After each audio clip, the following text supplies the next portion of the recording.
Human beings need multiple streams of income. People who have a job, they think that having a job is solid income. And it might be, but for most people, jobs are not permanent. You have them for a few years and then you have to find something else. And that's not an easy thing to do. So if you have a job, great. Take some time off and develop some other streams of income so that you can ensure that you have solid finances. Entrepreneurs are problem solvers. So the big question is, what kind of problems can you solve for other people? Hey there, I'm Kaylin Wood, and this is Money Matters for Moms, the show where busy moms turn overwhelm into abundance.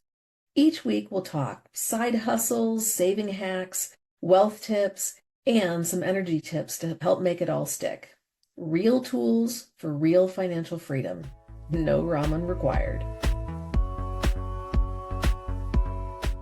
I'm here with Tisha Klemetz. She's multilingual. She speaks Spanish, Swedish, and English, among many other languages. She was a certified freelance translator for years, but she's now transitioned to network marketing and teaching online courses. She currently has 7 main streams of income. Tisha, I'm so glad you're here. Thanks for the invitation, Kaylin. Why should moms have multiple streams of income? I think human beings need multiple streams of income. People who have a job, they think that having a job is solid income.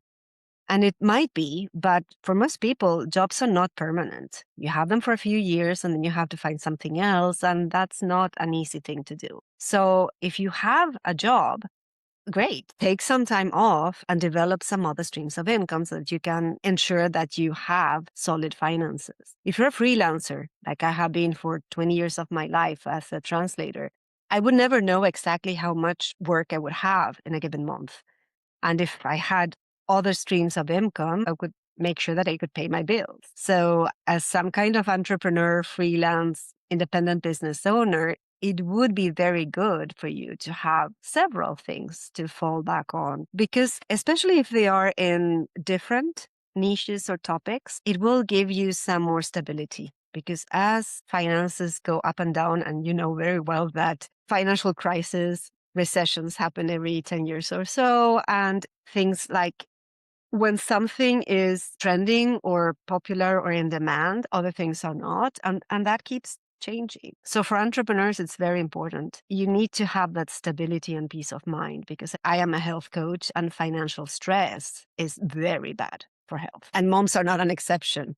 I mean, if you have a family and maybe you don't know if your husband is going to have a job or not, have an income or not, maybe you don't have a husband and you want to provide for your children. If you have multiple streams of income, you can control your time much better, because I work with lots of moms who don't want to be in an office all day long, leaving the child to be raised by strangers. So there are many reasons to have multiple streams of income.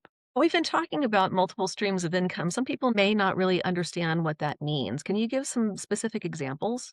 One would be a job, if that is your fancy. I only had an actual work contract for 1 year in my whole life because I don't like having a boss. That's definitely not for me. But you can have maybe some kind of assignment where you're hired a few hours a week. That could be a stream of income. When it comes to doing independent things, I work online mainly, so I do online sources of income. Network marketing is possibly the easiest one to get started because it's like a little franchise. You don't need to develop the idea. So for anyone getting started, you get like everything packaged. So that would be a very good idea. And then there's multiple opportunities you could search for in that sense. It's very popular to teach online courses and have memberships, communities, coaching. That requires that you have some kind of expertise, because you cannot teach if you don't have an expertise. But even if you're just a mom, maybe you have figured out how to help your children do something. Like you have figured out the best way to do potty training. You have figured out the best way to get your kids to eat their greens. So you need to share that information with others because there's more people who need that information. Maybe you did a lot of research to find the perfect something, then you can share that information with someone else. And that can be shared in the form of a little book that you're selling, a master class that you charge for, a mini course, or even a longer course or membership. So there's a number of different sources of income that you could have. Then anything about selling products, anything about affiliate marketing, like you use a particular tool or piece of furniture, something that you like to share. And there's, something as easy as Amazon affiliates where you can share the books that you're reading and get paid for other people buying them. Almost all of the online tools that you might be using have an affiliate program. And affiliates is also very easy because it doesn't require you to have specific skills. Now, all of them require that you know how to have contact with people. There's, of course, social media and email marketing, and having your own database of contacts will enable you to sell anything to anyone. Many of the streams of income that you were talking about would be online. So, how would people move into the online world if they're not very tech savvy? You can do things locally, provided that you live in a city with people, which is not my case right now. I live in the woods, so I cannot very well sell to the squirrels. But if you have neighbors, you can always offer to do something for them. And there you can have simple things as babysitting the neighbors' kids and getting paid for that, or cooking or selling cookies. I mean, you can do general things locally. And something that I recommend to entrepreneurs, if you're an entrepreneur, you should be aware of what is the value of your hour.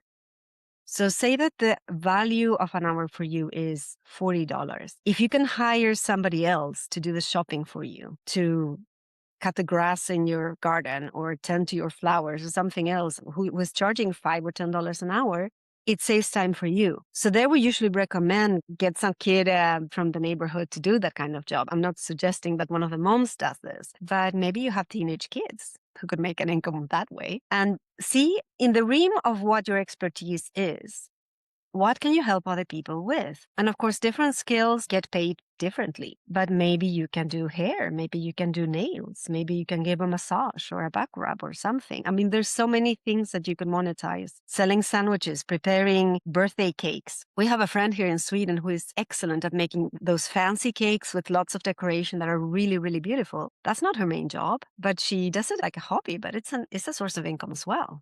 But if people were interested in working online, for instance, if they did have that magical way of potty training or convincing the kids to eat the greens, and they wanted to take that online, how would they do that if they didn't have the tech skills? It is not as complicated as you might think. So, of course, you can use social media, but not everybody likes social media. I think social media is a very good tool if you don't let yourself be absorbed by it and spend a lot of hours browsing everybody else's cat videos. That's a total waste of time. And you may feel like everybody else is so good. How can I come and bring something to the picture? So in that sense, social media can be really bad. But if you have a plan, an actual structure of working, you can actually share the information that you have and even invite people to come to a Zoom call, and you're charging them via PayPal to come to this Zoom, and then you give them the link, and then you're charging them whatever, $30 for an hour of being in a Zoom where you give them this training, if it is something short, like 1 hour. Then I like teaching about tools where you can have a website, blog, email marketing that are very, very cost efficient and very easy to use. So you don't need to have lots of tech skills to use them. That's another of my sources of income, an affiliate for several tools that I really believe in, and I share that with people. Entrepreneurs are problem solvers. So the big question is, what kind of problems can you solve for other people? So once an entrepreneur has identified a problem and they have something that they know could fix the problem, how many hours should they anticipate spending setting up their online business and then keeping it running? It would depend on what kind of business we're talking about. Working on social media in a proactive way, there are ways to work with 1 hour a day. I would recommend 6 days a week. And then if you have some extra time giving the trainings and so forth, it would be less than 10 hours a week. If you want to do that over a more automated, evergreen method, I would recommend you practice live first with a live round of selling your thing to see if it's working before you start making it, pre-recorded. And setting that up can be a trap of a lot of hours if you get into the perfectionist realm. Oh, it has to be perfect. I have to edit out every single cough. I have to, polish everything. And honestly, nobody needs perfection, and you want to be relatable. So it's okay if the dog barks in the background or a kid is screaming in the next room or something, it's fine, especially if you're a mom. I mean, you're talking to other moms possibly. They know what that's like. So don't fall into the perfectionist game. It's not a good thing. And I would argue that you can put something together in 5 to 10 hours a week. Fantastic.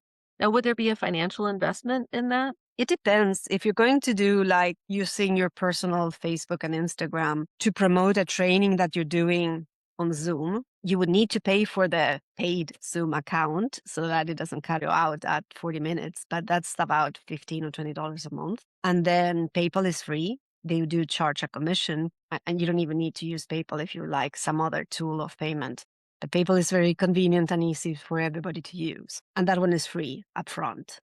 If you want to have a website with a blog and email marketing, the tools that there, you can start for free. But if you want to have a bit more, then we're talking about a paid version of $27 a month. That's not much. And if you're selling a digital product, you don't need to have an inventory of things. I am very fond of digital products because it is very easy to sell. You don't need to have a stock. You don't need to pay up front. If you want to make your own product, I don't know, baby blankets. You need to buy the wool and be knitting or something and have an inventory of something you may not sell afterwards. So I'm very fond of digital products for that reason, optimally sold online.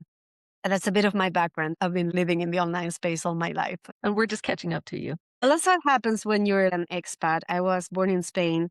My mom was born in Argentina. My father was Swedish. My family was all over the globe and we wrote letters to each other. First boyfriend came through an online chat. And then I started working as a freelance translator via email. And even in high school, I had distance education because the Swedish school in Spain didn't have local teachers. I've been living distant all my life. And the good thing about that is if maybe you have a military husband and you're also abroad all the time, this kind of business is perfect because you can take it with you anywhere you go. And the same goes for network marketing. Nowadays, you don't need to have a stock of product at home.